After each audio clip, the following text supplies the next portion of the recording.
Okay, good afternoon and welcome to our first online last words on the causes and consequences of the Chilean National Plebiscite to be held this October the 25th. My name is Claudia Galvez and I'm part of the last management committee. I'm also a member of Chile Despertó Dublin movement, which has participated in street demonstrations and artistic interventions from October 2019 on. For those of you who haven't heard of LASK, we are a membership-based organization since 1996, and we're based in Dublin. We share a passion for real social change in Latin American islands, and we believe in equality, social justice, and an equal cultural, social, political, civil, and economic rights for all. With these events, we try to expose and challenge the current injustice in Latin American islands through public awareness raising, development of education, information exchange, and solidarity campaigns. As you know, LASK hold these last words at the end of every month as a face-to-face event. COVID-19 situation and the government recommendations to avoid crowds and closed spaces, we decided to keep them online for a while, as we did our previous events during the spring. For us, this is a good chance to reach more people who can connect from every part of the planet, not just from Dublin or Ireland, and also a way to collaborate with the speakers from abroad. About this talk, as you know, the Chilean Awakening of October 18, 2019, against the dictatorship's inheritance set an outstanding milestone in the history of this country. Thousands of Chileans flooded the streets of the main cities protesting over an unfair and abusive system fed up with 30 years of social injustice.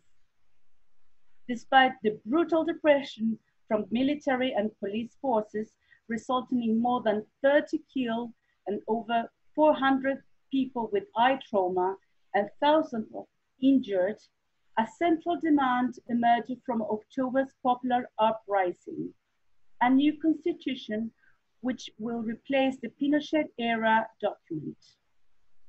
The 2020 Chilean Plebiscite, already postponed from April to October due to the COVID-19 outbreak, will entail two questions.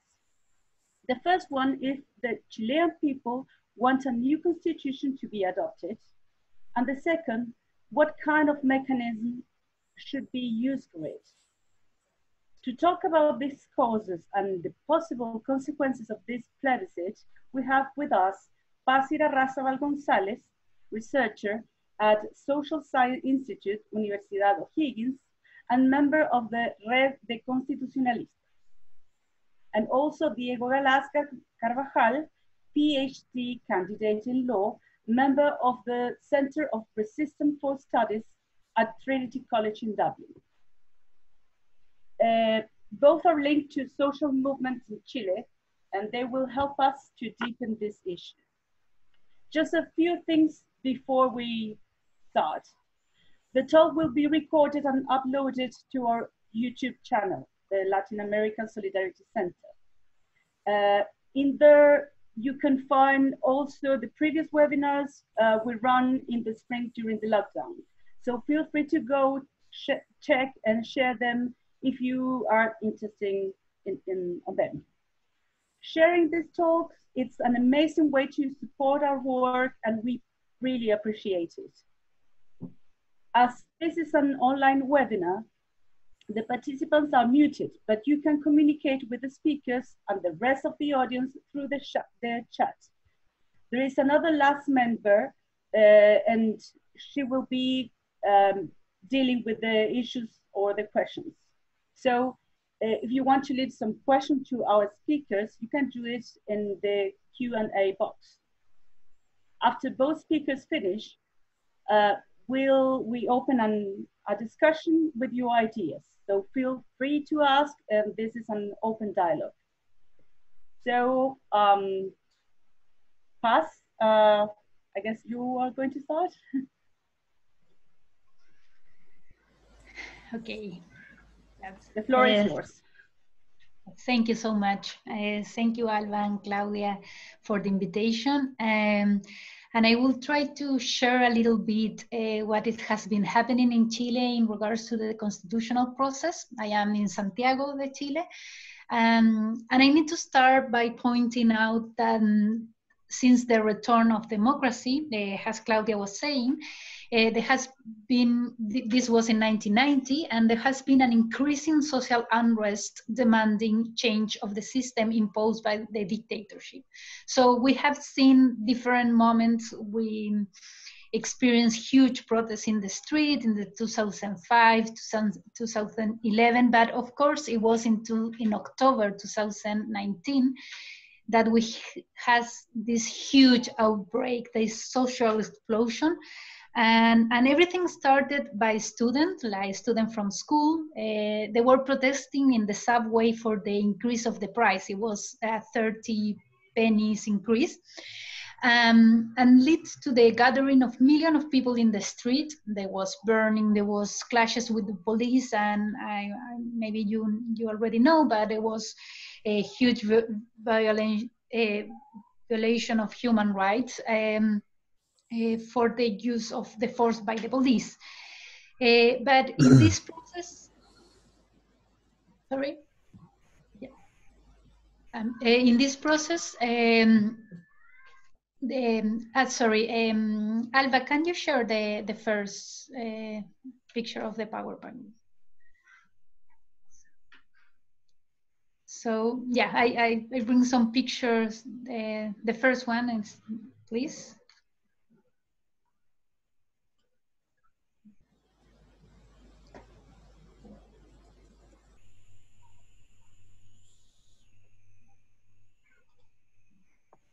Yeah, I think I did some mistake with the presentation.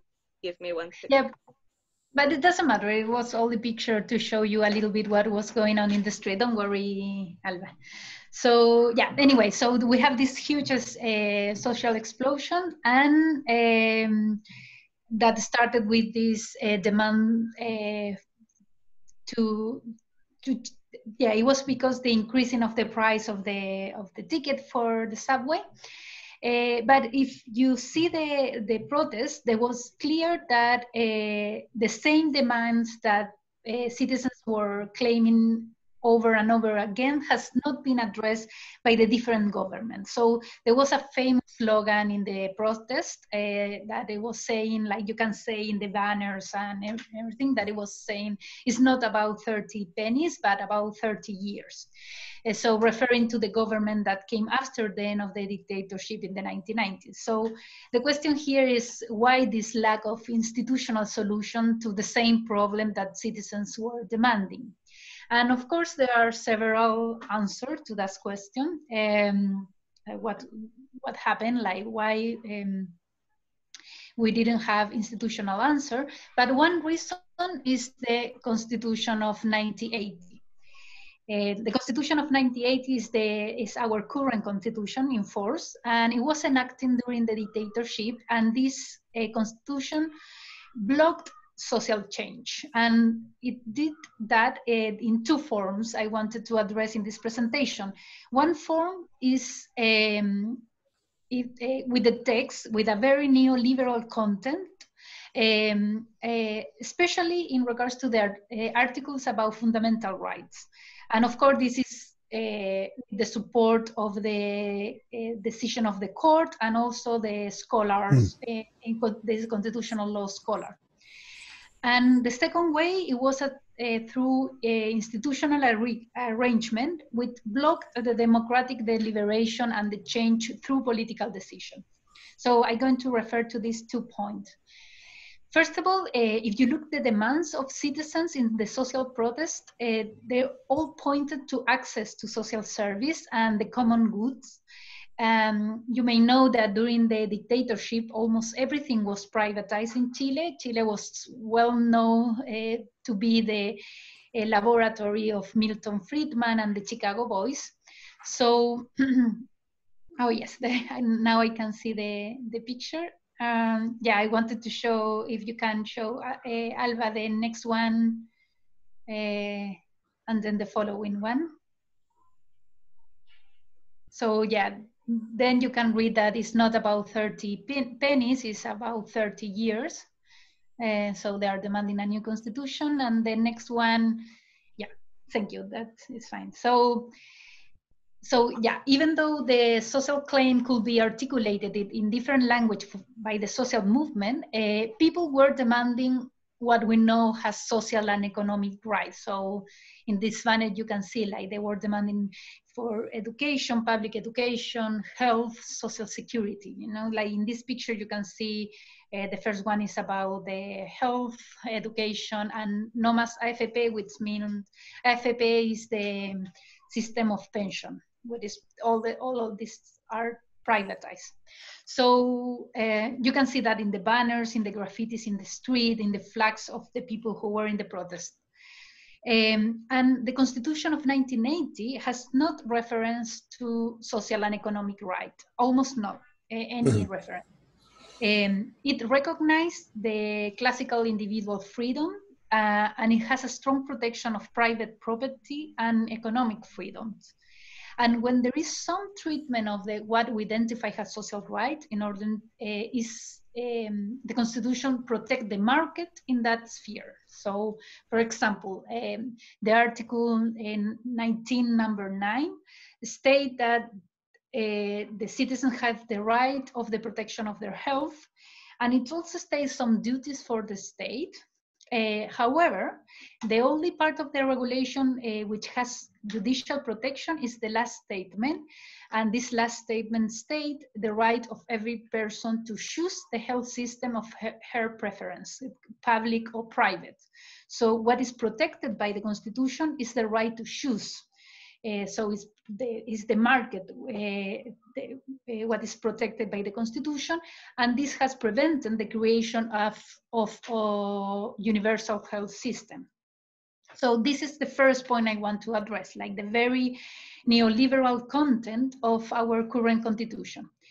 And the second way of blockage of the social change in the Constitution is more technical, but it has been extremely effective. And the Constitution designed some institutional arrangement that neutralize the political debates. And even though this is a very technical issue, it started to be an increasing awareness among the citizens that this was a big issue, and it was crucial. If we want to have social change in our country, we need to change this part of the Constitution. And maybe the best way to explain this is through the same word of the brain behind the Constitution, which is who is Jaime Guzman. Alba, if you can show the next one. Yeah, he's Jaime Guzman, and this is a quote of his idea of Constitution. This is in Spanish, but what it says there is that the aim of the Constitution should be that if the opponents reach the government, they will be limited to follow an action similar to the one we have wanted. So it doesn't matter who is in the power, the rules will make them to decide how the right-wing party wanted, how the system imposed by Pinochet wanted them. So how is that done in the Constitution? There is several rules. So for example, there was, this was not in the Constitution, in a law related to the Constitution, which designed the electoral system. There was some MPs who were not elected by the people. So these two rules allow to have more right-wing MPs in the parliament. There are some rules in the Constitution that require a high number of votes to approve a bill. So the different quorums to approve bills. And also the role of the constitutional justice has been crucial in this point.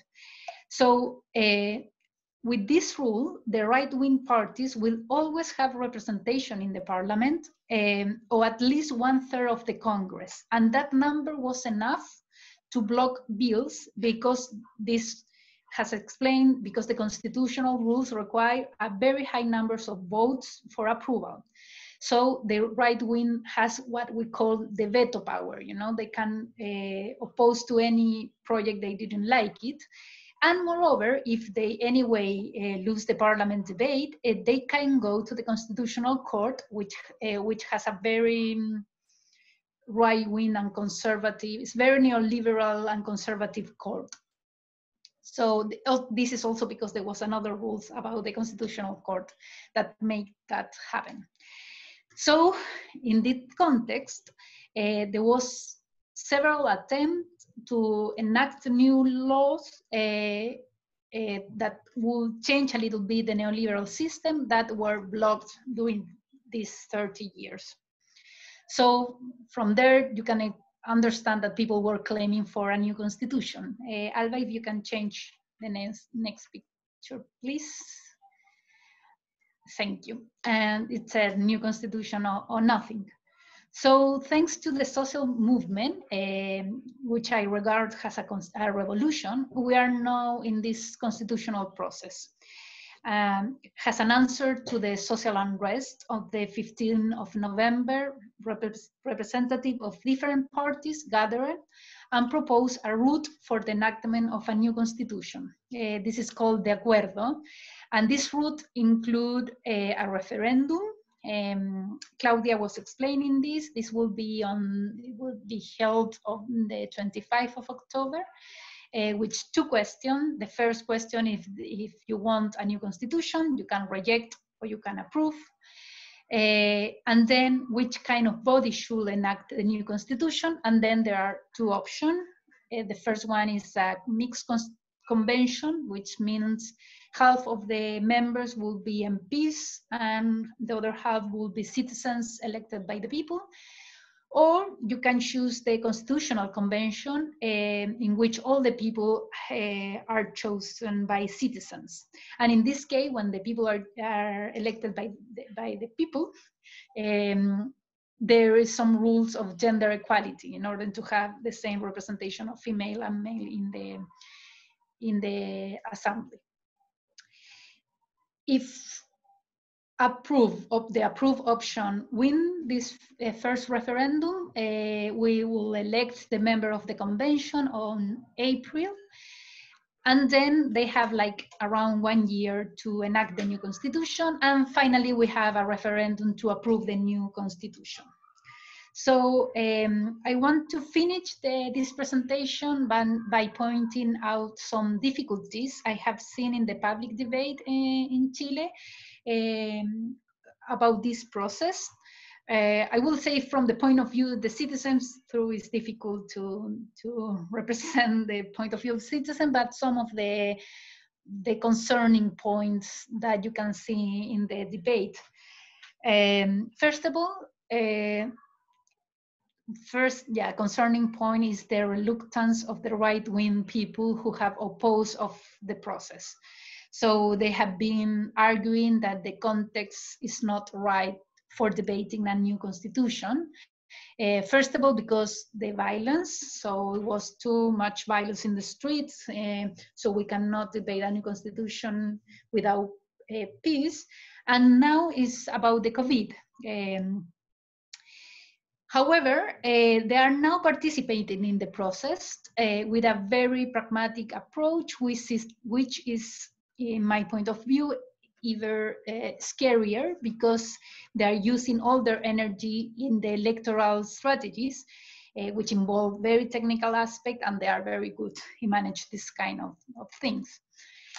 The second concerning point is the extreme mistrust on the government who is leading the process from the citizen point of view.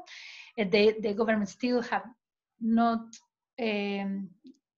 they haven't had any responsibility about the human rights violation during the social protest. The government still have the cities under curfew. So yeah, it's difficult to trust them when they are in charge of the practical issue for the process.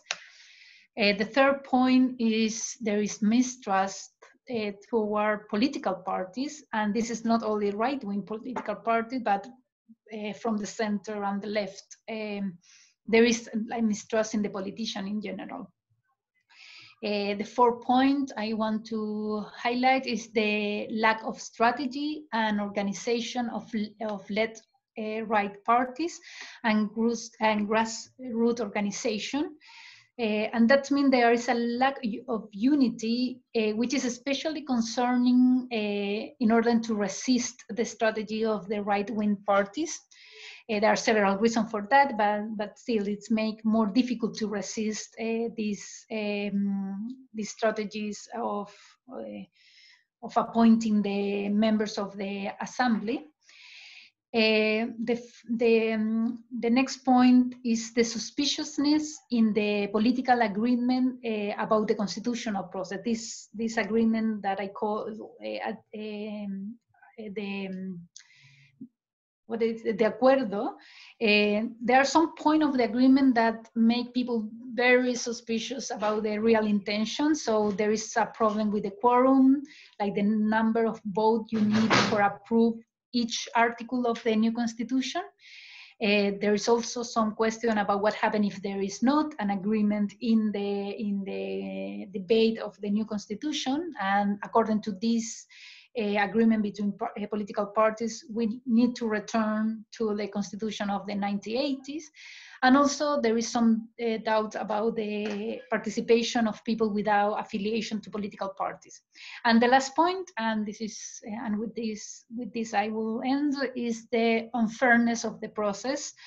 When right-wing parties have access to the media and the money for the political campaign, we are now seeing that, and like the huge difference of the money they have invested in the campaign. And of course that brings fears on the people that we will end up with an assembly, a constitutional assembly, with the same old face of these people who have been in power for these 30 years. So yeah, this is, I will say, some of the main concern of the process. And I will end up with this. Thank you so much. Thank you. It was really clarifying. Now, Diego, the floor is yours. Thank you very much for this invitation to share here. And thank you also for the audience, who's followed this conversation on social networks. Even though we are talking about the Chilean situation, I think that there are some lessons that we can learn in order to improve our democracies in different other countries as well. I entitled my presentation From Social to Political, the Place of Deliberation. And the argument that I want to develop is that what Chilean outbreak show is that deliberative democracy can help to manage social claims when institutional devices fail to do so. My main point is not about the institutional devices, but my argument is supported by the idea that social movements, even acting in resistance, seek to improve democracy and not defeat it. What I want to emphasize, as Paz said, we can divide the Chilean process in two moments. The first one from the early 2000s until the last October, where the several social movements went into the streets claiming for social political changes. And now from November, after the acuerdo, the agreement, we are facing a deliberative moment. And this is if this analysis is correct, or at least partially correct, what I think we have to think is about why do institutional procedures fail, and how can deliberation give political content to social demands. I will try to talk about within the next 15 minutes. As Paz so well put out, the Chilean Constitution, it's probably the most important example of institutional design in order to prevent political discussions and political changes. And I think that facing the deliberative process and the new constitution, we hope, we have to think on the phenomenon of social movements over the last 20 years. And I think that within the arguments that Paz put out, our constitution, and normally the constitution, are designed for societies which no longer exist. The constitutionalism and the constitution in Western world, at least, are designed facing the citizens as a group of people which preferences can be put under one narrative. This is the political party's idea. And there is some intention of homogenization, exists the word in English, to say all the people can be related with one big narrative, and political parties are the way to put it into a political discussion. However, in the fact, what we are seeing and what the Chilean situation is showing us, citizens' preferences are very, very different, and individuals are not defined by one identity or one affiliation, but by multiple identities and affiliation. Even in some cases, we think that this kind of affiliation and identities look like contradictory. This idea is from Sen.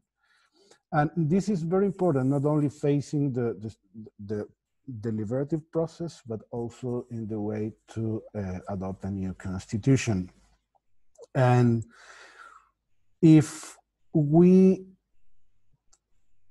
take seriously the diversity within the individuals and within the work, within the political social movements,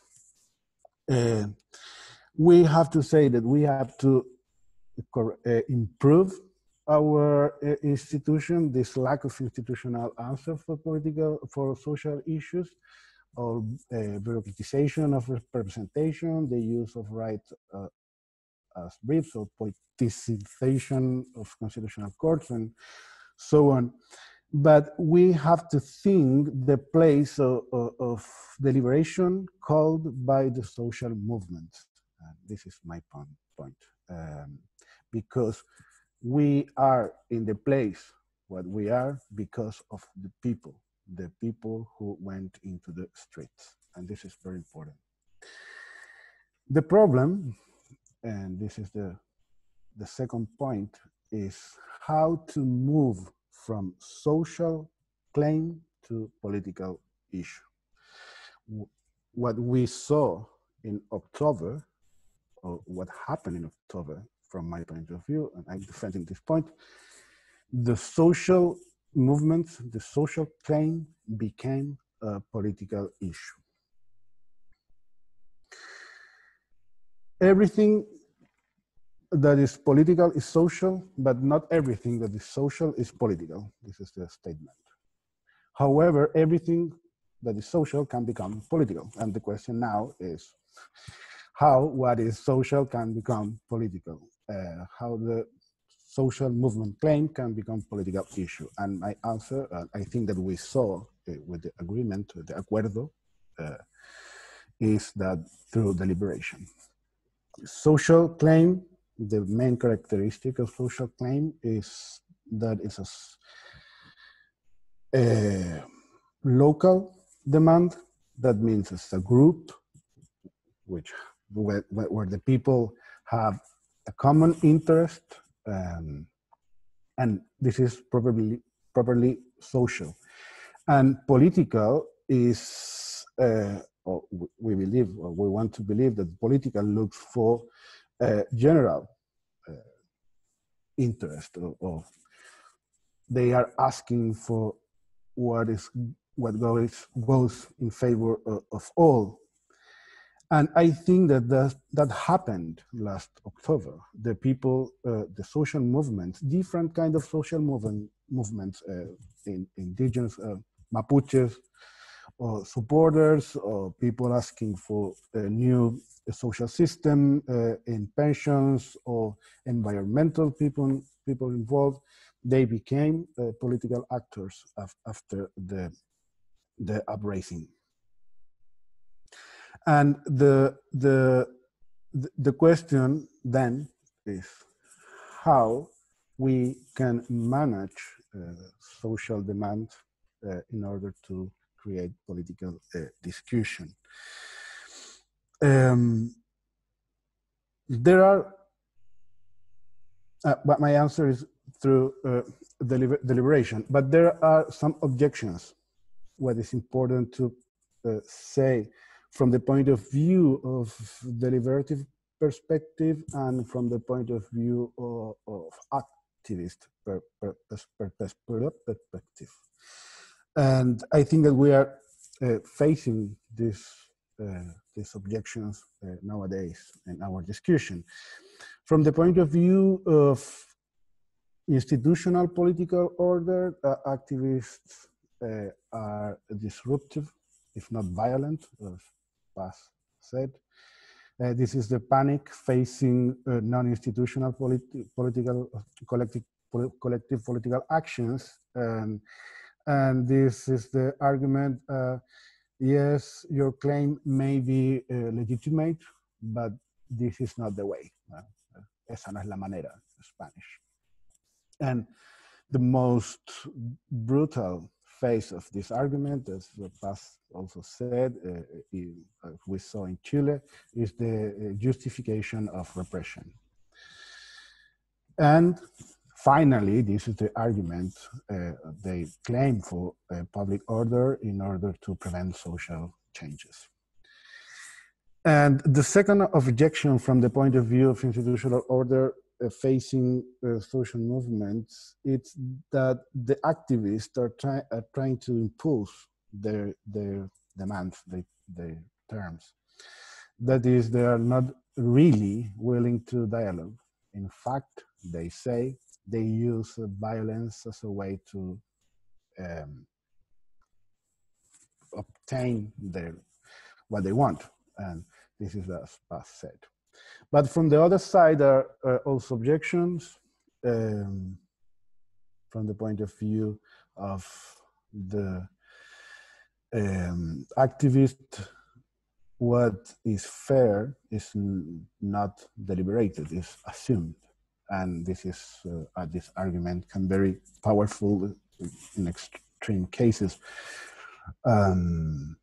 We have not discussion or deliberation about the slavery. This is not fair and was stopped. But the extreme cases, I think, at least in the context that we are talking about, are not the everyday situation, but this is a strong objection. And then the objection, the second objection from the social movements of people, the activists, is about the political system is designed to include excluding. This expression is from Giorgio Agamben. From this point of view, if they accept to go into deliberation, they are accepting the terms of those who are causing what is claimed, the oppressor. And this is a great issue. I think that we have to think about it.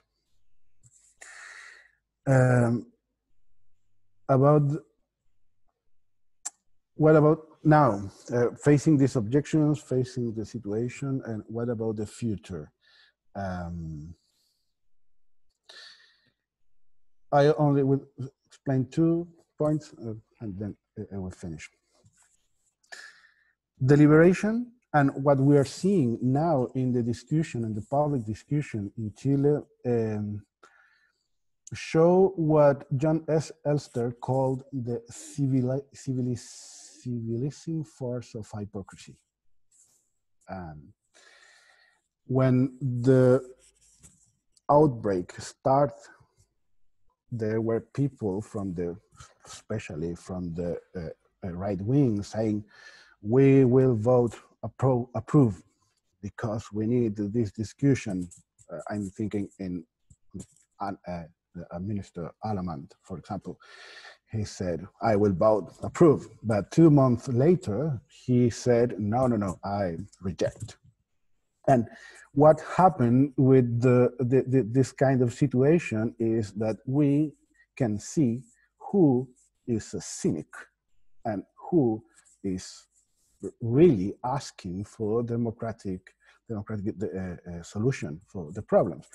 And the left wing, we saw something similar. People who said, activists related with activists saying, we can't support this agreement, the acuerdo, but now they are supporting the approve in order to have a new constitution. And I think that we are in the deliberative moment when we can see what our politicians, I agree with Paz, the untrust in politics, in political parties and politicians is a big issue in this deliberative process.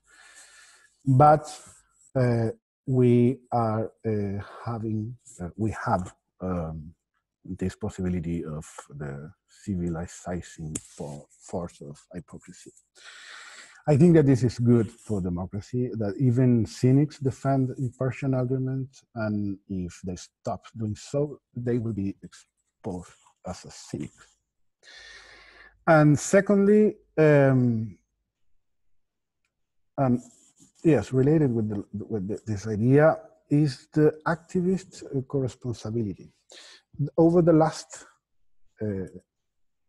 20 years in Chile, the social movements were something like a calling, no, they called for changes, but they were not involved in the solutions, only asking for changes, asking to the government, to the president, we have, it's important too, but they were not involved in the solutions. And I think that this is a result of the political culture that we are living on because of the constitution, the current constitution that we have. But this is the possibility to open the door, open the space for activist co-responsibility.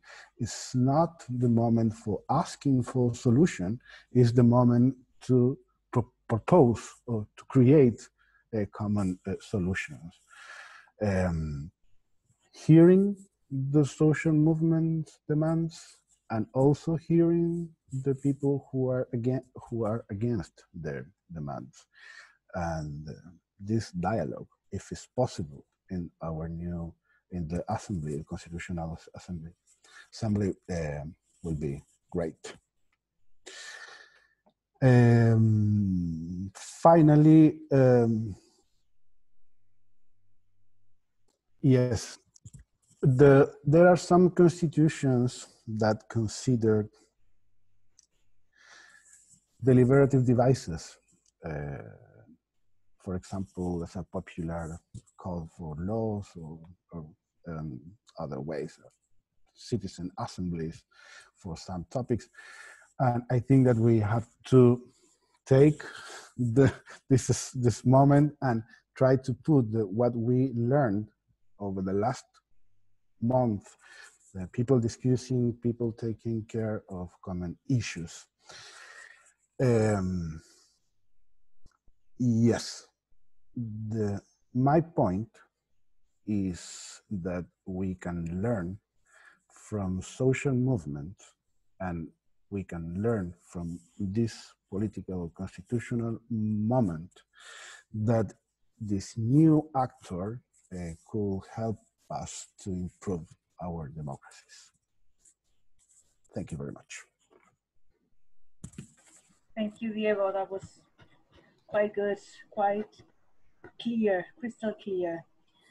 Now we have not that much questions, actually. We have just one at the moment, and a couple of from here LASK members.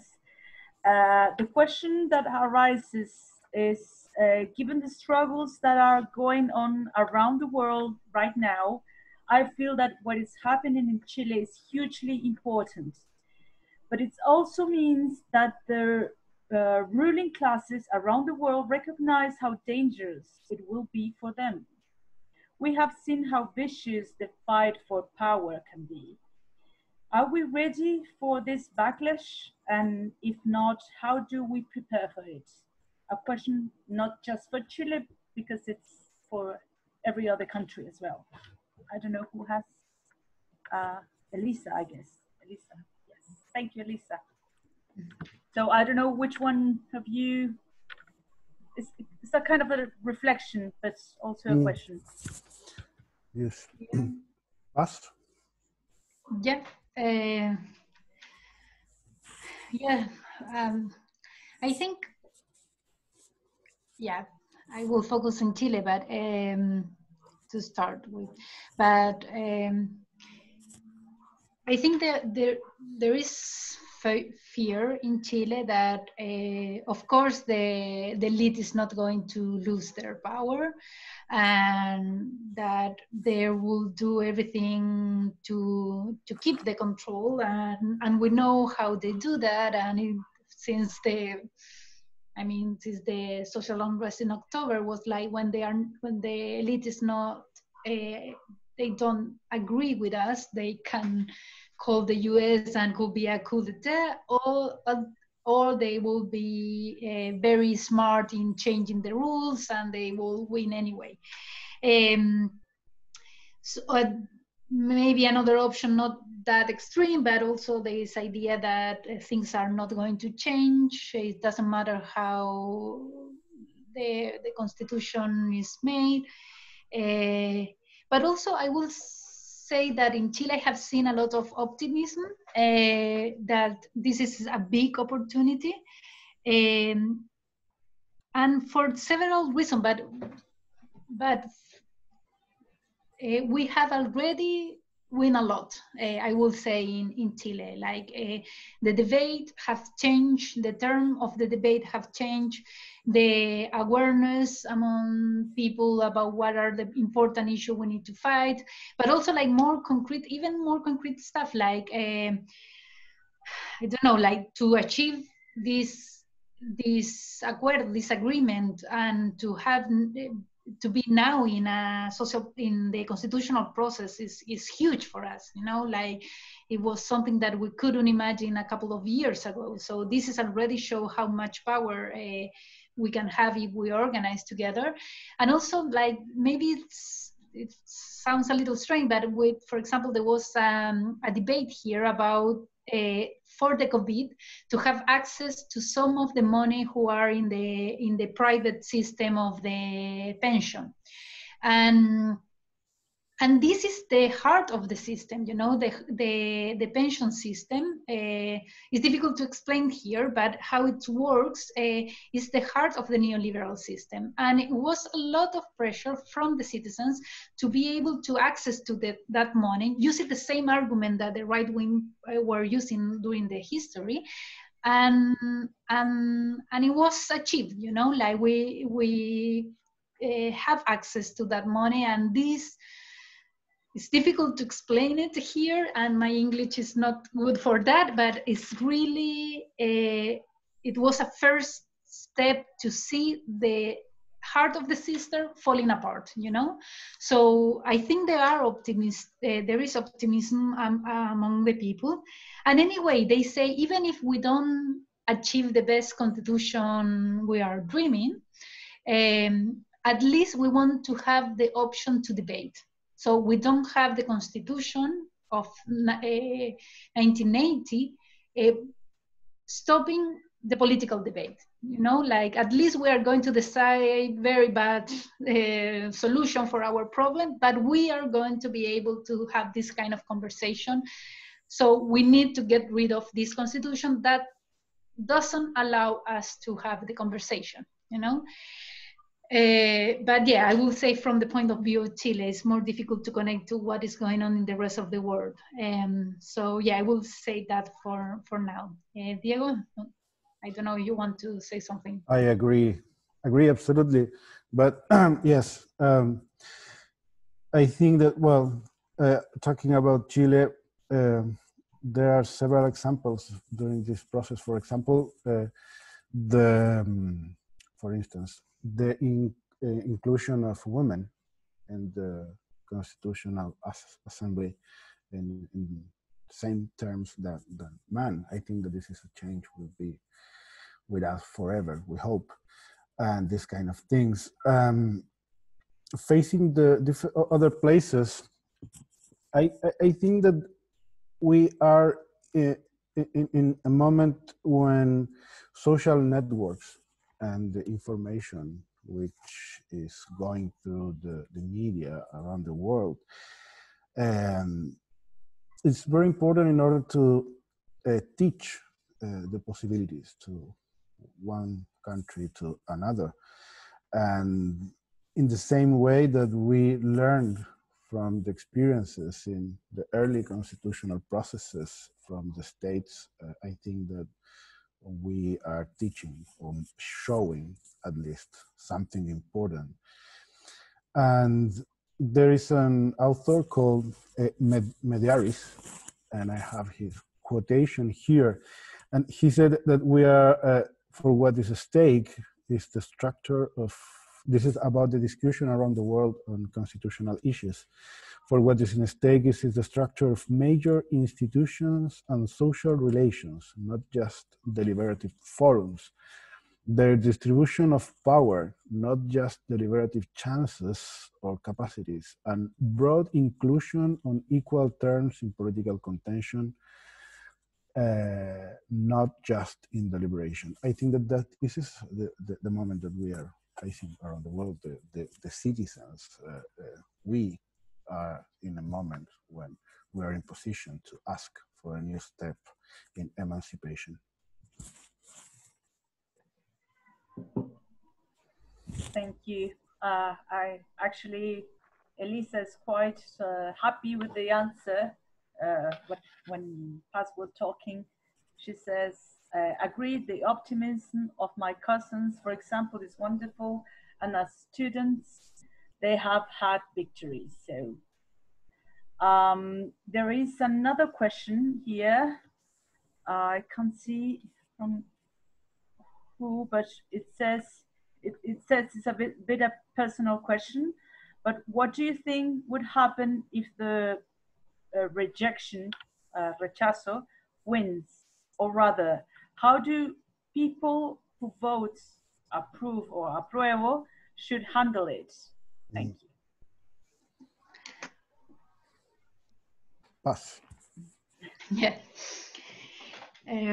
Yeah, I wanted to say something else in regards to the last question, but only one point that I think is important to highlight, that for me, in my experience in my life, it's amazing to see how the debate change, you know, like, and I think this has been huge.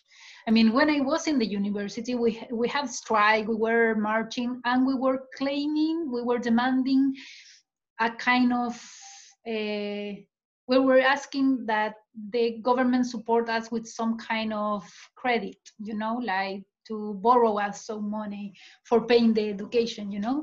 And now this is crazy. Like the young people now in the street are asking for free education, for public education, you know. So this is one example how much the debate have changed. And I am sure that in that time I was in the main public university and everything. For us, it was impossible to think something like public education, like free public education. It was something that it was not real at all to think about that. So this is something that I think is important about the social movement in Chile. Like everything have changed, and we are more aware about the privatization and the problem and where we need to push. And what happened if rechazo win? Okay, I would like to answer this question. Yeah, I mean, between my colleagues in constitutional, we are participating in the public debate.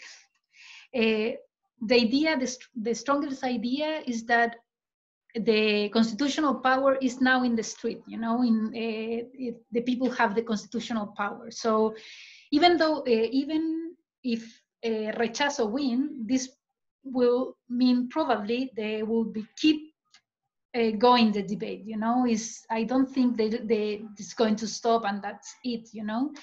And this is something that we haven't debated in relation to the rechazo success, because we don't think that is going to happen, but yeah, it could be.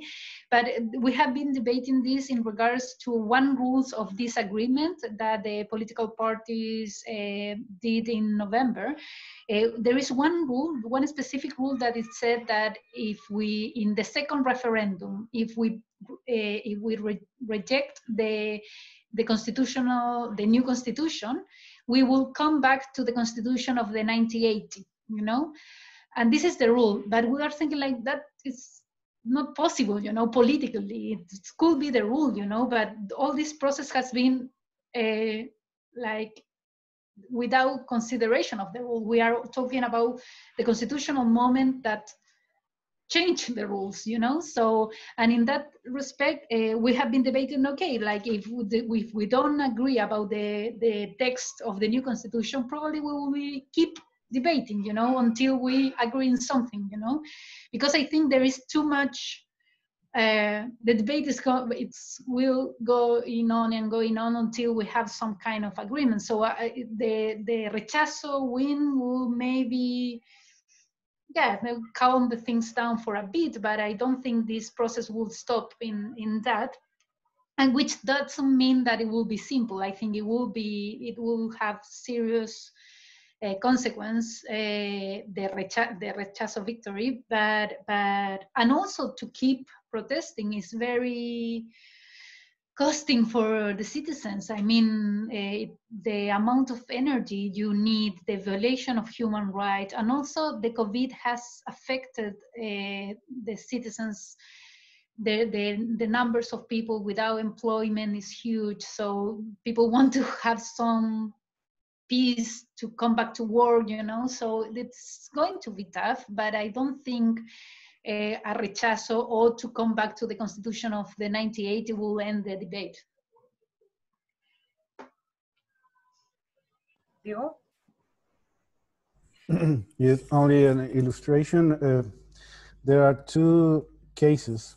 In the case of the constitutional process in South Africa, in this case, the body in charge to approve the new text was the Supreme Court or Constitutional Court, but a court.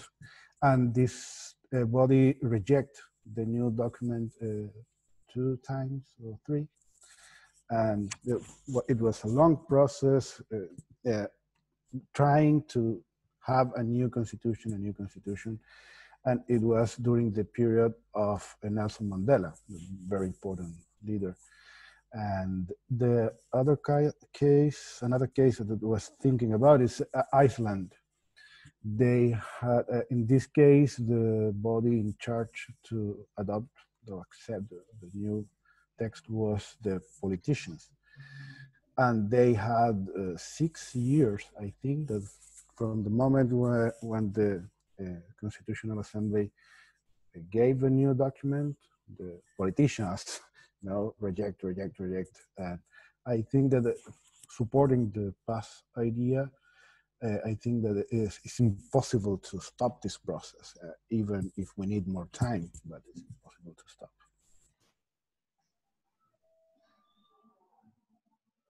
Thank you. I have here another comment. This is more a comment than a question, that it's a very interesting conversation from me, that is Juliana from Brazil, and thank you. Another question is, how involved is the Pueblo Mapuche in the demanding change? Yeah, go ahead. First of all, I can start. Thanks, Juliana. I lived 3 years in Brazil, and I appreciate your words. And about the Mapuche people, when we talk about Mapuche people, well, Claudia, she has the flag, and it's similar to talk about Chilean people in a sense that there are different opinions and different point of view, and people who are supporting the process and people who are against the process, and people who are scaring, and people who have hope, you know. The main point, and probably the topic in which the Mapuche people is mostly agree, is about the territory and some kind of autonomy.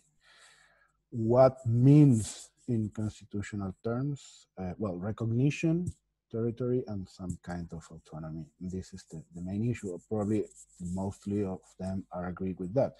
But then the division of lands, the place of women, the right of children, there are different points of view and probably a huge discussion they are facing a new moment after the constitutional process.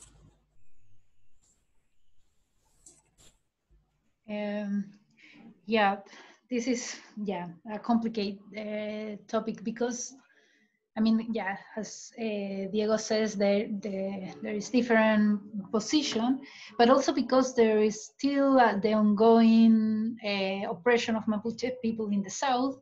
So they are not only concerned about the constitutional process, they had a lot of other stuff to deal with, and they have the militarization of the part of the south they are living. So yeah, the political fight of the Mapuche people in the south is more complex and it has more front, you know. I don't know if you can say that. So they are also fighting for survival, you know. So their position in the constitutional process is another part of the story, you know. But also, I will only say small thing that we still are debating in the parliament the participation they're going to have in the Constitutional Assembly. And there was 3 kind of condition about the participation that was demanded by some organization for the process, the constitutional process, and it was the gender equality rule, like the participation of women in the assembly, the participation of people without a party affiliation, and the participation of indigenous peoples. And the woman issue was debate, and there was a constitutional reform, but the other 2 issues haven't reached any agreement yet. So it's still an ongoing debate. The idea is to have at least 10% of the assembly for indigenous people, but the political party has not been able to reach an agreement yet. All right, thank you. Another question from Fikra. What ways can we give practical support constitutional change in Chile from here in Ireland and other countries? For example, have TDs condemned the abuses of police power between October 2019 and now, how do you think we can best demonstrate the broad support that exists internationally? Thank you. Diego? I don't know. Diego? Okay, go Diego. Yeah, I need to think a little bit. All right. Well, first of all, I think that this is an Irish person who is writing this question, asking this question. Yeah. Thank you very much. Because I'm here in Ireland, and I think that the great support is made me the possibility to be part of Trinity College Dublin, and I'm learning a lot about the deliberative democracy here in Ireland. And secondly, I think that we are in a moment where the international public opinion is very important in order to put under control some situations in different countries. I'm thinking in the case of Germany, talking about the situation in Russia or other places.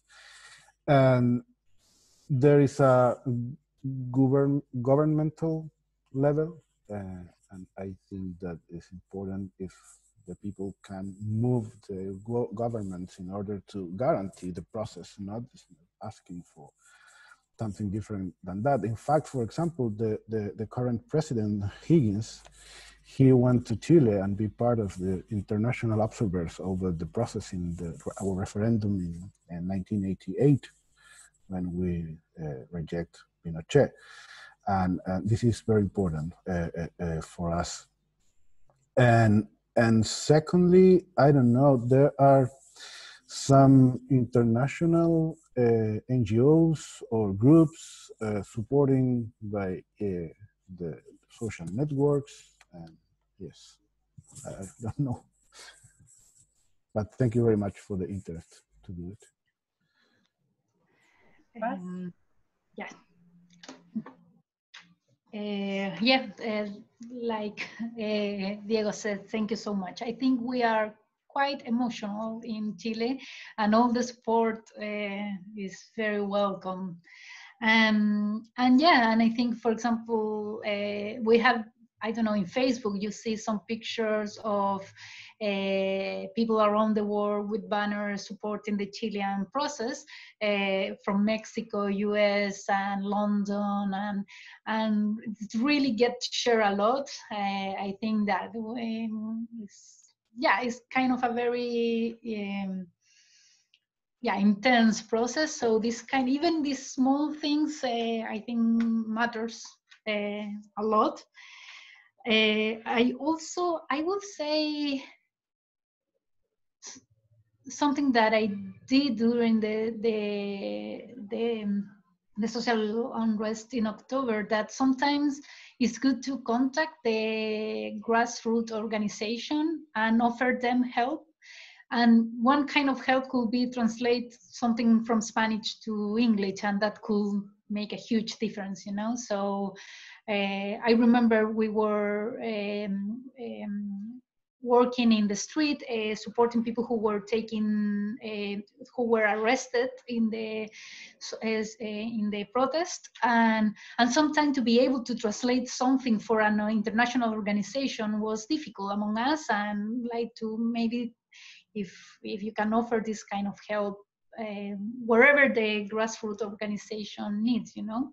But sometimes are very simple things, and in more like big terms, I think it's very important that we have this process, this constitutional process, but we still have the problem of the human right violation during the social unrest, and we need to demand the government accountability, and the police accountability, and the military accountability, and we haven't been able to do that this here in Chile. And in this kind of issue, the international pressure is super important. And the only way we have report about the human rights violation here from some internal organization, but of course the main ones has been international.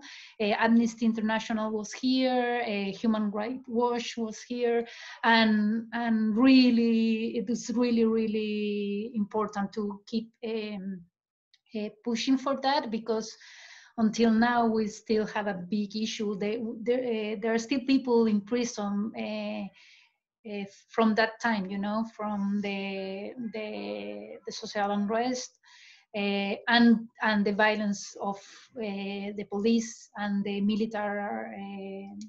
We still don't have real answers to that. Thank you.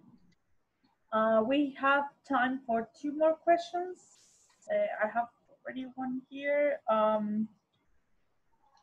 Talking about the lack of accountability about the human rights violation by the government, what could be the consequences of that for the process during this time from October now?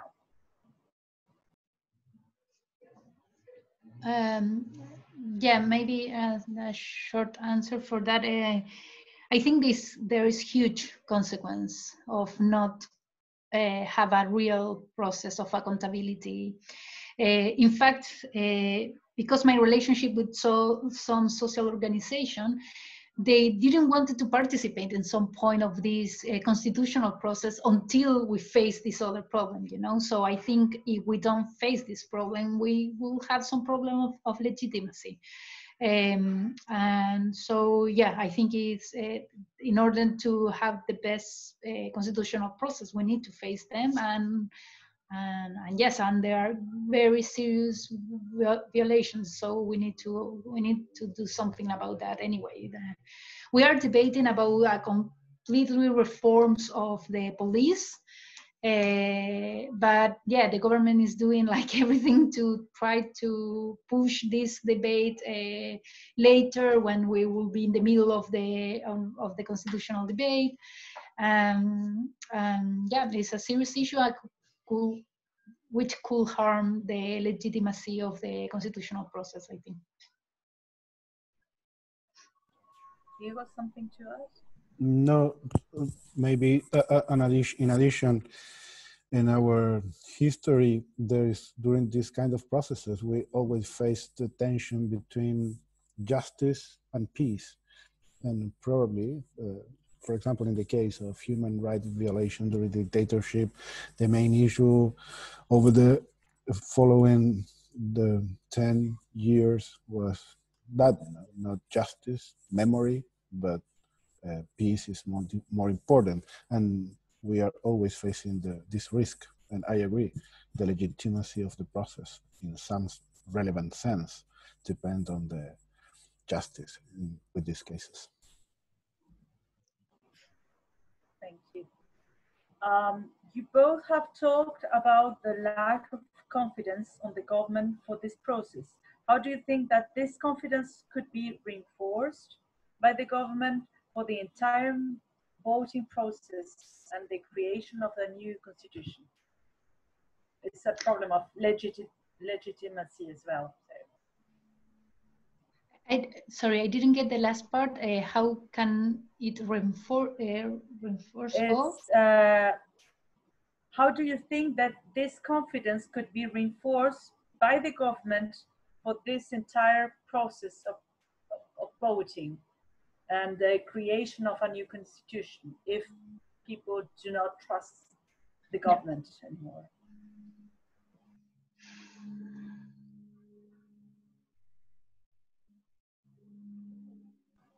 Anyone? Yeah, I am thinking of. No, shortly, while Paz think about the proper question, the answer.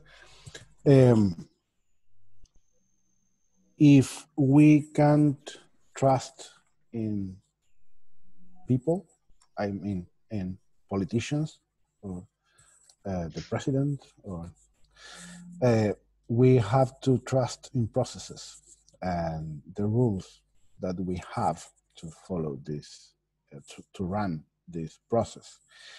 And for this reason, it's very important that it's more important the legitimacy of the process than the legitimacy of the people, strictly speaking, who are involved from the government. But the support on the government, on even the Congress, is very, very, very slow. And I think that we have to reinforce the rules that we have to run this process. This is my point. Paz? Yeah. I don't know if I am addressing well the question, but I will, if I think what the government could do in order to increase like the trust from the citizens, yeah, it's difficult. It's very difficult, the question. But I will say that we need to, like, from the social organization, there need to be a lot of pressure to open the participation as much as possible. So it's like different, not only a different group of people from the social organization, but also different bodies of the state and different voices from the government, I think. Yeah, maybe this is not a good answer, but what I think when you were doing the question, I thought like we have a huge issue with the management of the COVID. The health minister was strongly criticized, the first one, and people didn't trust on him, which was very complicated for managing a pandemic. And I think, yeah, the next one that we have a change of the Minister of Health, and the next one, I cannot say that it changed much, but what he did was to open the power to more voices. So even it was not only the minister who was giving instruction to the people, but also like the expert in health, public health issues, and universities, and I think that was at least a smart move, you know, like maybe they don't trust on me, but they could trust on the director of some health organization, or so the dean of the university, of the main universities who were participating in this process. So maybe I will expect something like that, and not only inside the government, but a different group in the different political parties, and probably international organization, but to kind of share the power a little bit in order to have different controls and different, like cross control between them, something like that. Thank you. Okay, apparently no more questions from the audience. So just a few things before we finish. If you have enjoyed this talk, we invite you to follow us, our speakers and their organizations, and also the LASK group on Facebook, Twitter, and Instagram. You can also go to our website, www.lask.ie, and subscribe for free to our weekly newsletter, where you will find next events and new news regarding Latin America. And if you really want to contribute more for more events like this, you can become a LASK member for just €10 per year, or make a small donation. Only with this support, we can keep our work happening. I remind you that we will upload this talk to our YouTube channel this week, and you can rewatch it and share it so more people can reach this message, this discussion. We really think it's important to have a discussion like this about these issues in Latin America.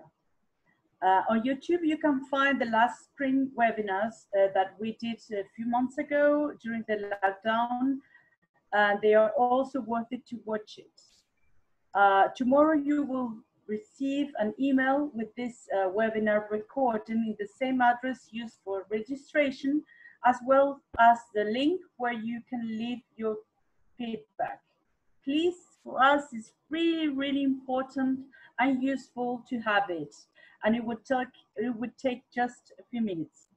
Finally, I would like to thank, in the name of LASK, both speakers, Paz and Diego, for this enlightening explanation and spending this afternoon with us. It was really an interesting discussion about this topic. And also, I would like to thank the audience for being here, listening, and sharing your question with us. And finally, I would like to thank Irish Ed and our members for making this kind of events possible.